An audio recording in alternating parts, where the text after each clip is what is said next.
मी या मराठी मातीचा सांगावा घेऊन आलोय तुमच्यासाठी की तुमची गरज महाराष्ट्राला आहे आणि महाराष्ट्र फक्त तुमचा आहे. मी आता जास्त वेळ घेणार नाही कारण आता डरकाळ्या ऐकायच्या आहेत. मी कविता घेऊन थांबणार आहे. ज्या कवितेसाठी मला साहेबांनी बोलवले त्या कवितेत तुडवा ऑपरेशन आहे. कविता आहे कांबळे.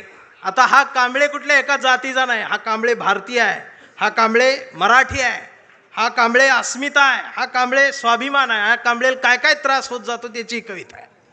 हा कांबळे शेंडीतून जानव्यातून मुक्त येऊन प्रबोधनकारांच्या जवळ आलेला आहे, फुलेशाह आंबेडकरांच्या जवळ आला. असा हा स्वाभिमानी आहे की आमचा कांबळे लय हुशार.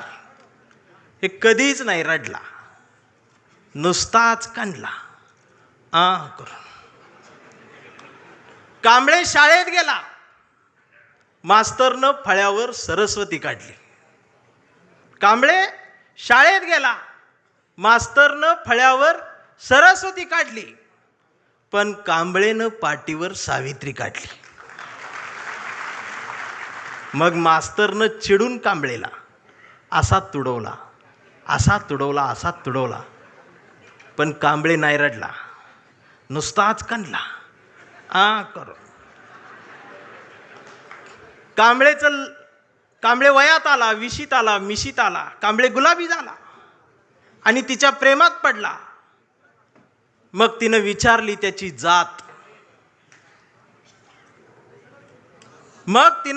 त्याची जात.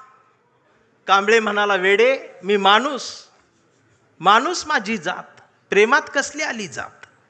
मग माणूस माझी जात म्हटल्यावर तिनं बरोबर ओळखली जात. मग तिनं बी कांबळेला असा तुडवला, असा तुडवला, पण कांबळे बी हुशार, नाही रडला, नुसताच कांडला करून. कांबळेचं लग्न ठरलं. घरचे म्हणाले मुहूर्त पहा. कांबळे म्हटला पटत नाही, प्रबोधनकार वाचा. नातेवाईक म्हणले सत्यनारायण. कांबळे म्हटला जमत नाही, फुले वाचा.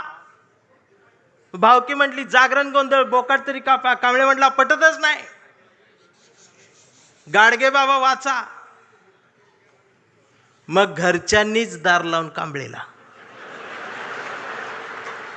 असा तुडवला, असा तुडवला, पण कांबळे बी हुशार, नाही रडला, नुसताच कांडला इथं कोण शाई वगैरे लावा आले का? चुना ना. मग कांबळे अशा चळवळीत आला.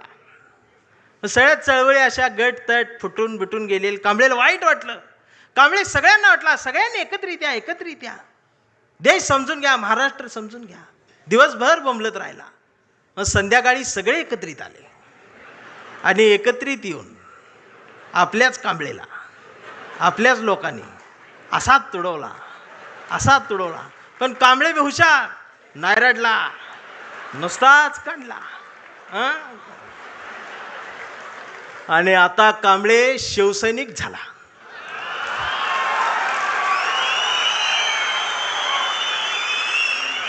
आता कांबळे शिवसैनिक झाला, शहाणा झाला, आमदार झाला, खासदार झाला, मंत्री झाला.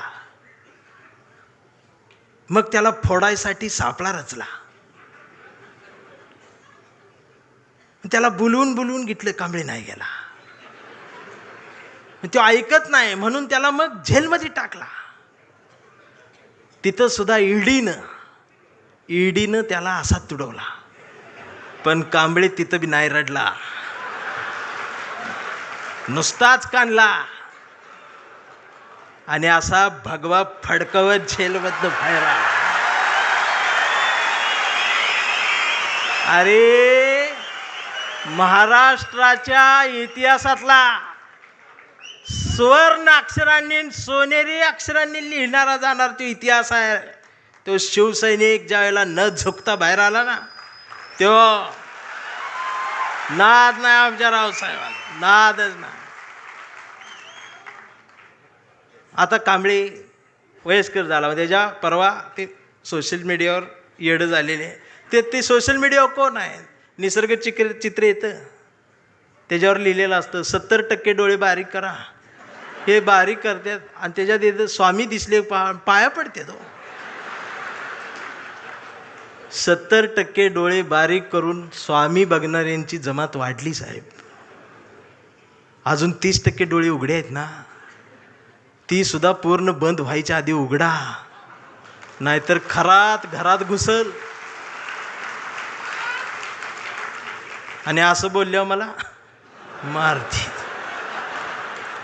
परवा कांबळेच्या मुलानं मोबाईल बघत अर्धा डोळा बारीक करत कांबळेला विचारलं, डॅडा महाराष्ट्र म्हणजे काय डॅडा? स्वाभिमान म्हणजे काय डॅडा? प्रबोधनकार ठाकरे कोण होते डॅडा? फुले शाहू आंबेडकर कोण डॅडा? आणि शिवाजी महाराज खरंच जन्माला आले होते डॅडा? आता मात्र कांबळे पेटला. अरार म्हटला, गावभर पेरलं आणि घरातच नाही उगवलं. म्हणून त्यानं दार लावून पोरालाच असा तुडवला. पण चिरंजीव कांबळे हुशार, तो पण नाही रडला, तो दोनदा काढला करून. मग याच्या लक्षात आलं DNA मधनं ही डबल जात. विचार ही स्वाभिमानातनच द्यायला लागत असतात. आणि आता कांबळे वेडा झालाय. कांबळे वेड्यांच्या दवाखान्यात आहे. व्यवस्थेने त्याला वेडा ठरवलंय. कांबळे वेड्यासारखं स्वाभिमान म्हणतो, कांबळे वेड्यासारखं निष्ठा म्हणतो, कांबळे वेड्यासारखं संघटन म्हणतो, कांबळे वेड्यासारखं मराठी म्हणतो, कांबळे वेड्यासारखं भारत म्हणतो, कांबळे वेड्यासारखं शिवराय ते भीमराय सांगतो.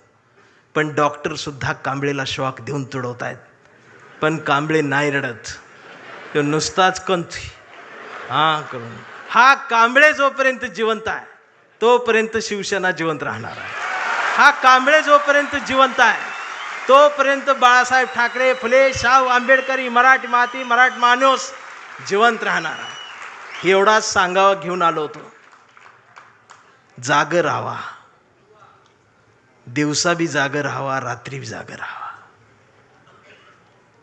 आणि पुन्हा तो दरारा मला पाहिजे. आणि आदित्य दादा,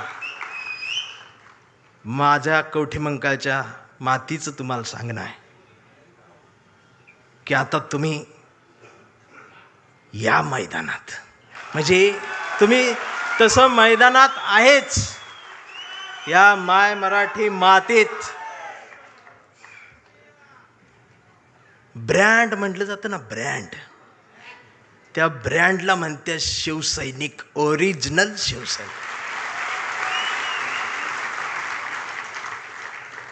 थांबताना एवढंच म्हणेन, आभारांचे भार कशाला, सत्तेचे हार कशाला, मनात एक घरट बांधूया या शिवसेनेचं, या शिवसेनेच्या घरट्याला दार कशाला. झुळझुळत्या या बाळासाहेबांच्या झऱ्याला आपल्याही स्वाभिमानाचं पाणी देत राहूया. मिनमिनत्या या मासाहेबांच्या हृदयाच्या दिव्याला आपल्याही जगण्याचा उजेड देत राहूया. आणि जोपर्यंत ठाकरे घराणं आमच्या मनाला साथ घालत राहील त्याला आयुष्यभर असाच प्रतिसाद देत राहूया. मी राऊत साहेबांच्या स्वाभिमानाला वंदन करतो. तुमच्या सर्व शिवसैनिकांना मनापासून जय महाराष्ट्र करतो. थांबताना हुंदका दाटून येतोय. एवढ्या मोठ्या स्टेजवर, एवढ्या मोठ्या प्रबोधन पीठावर मला उभं करण्याची संधी तुम्ही दिलीत. मी आभारी आहे. धन्यवाद.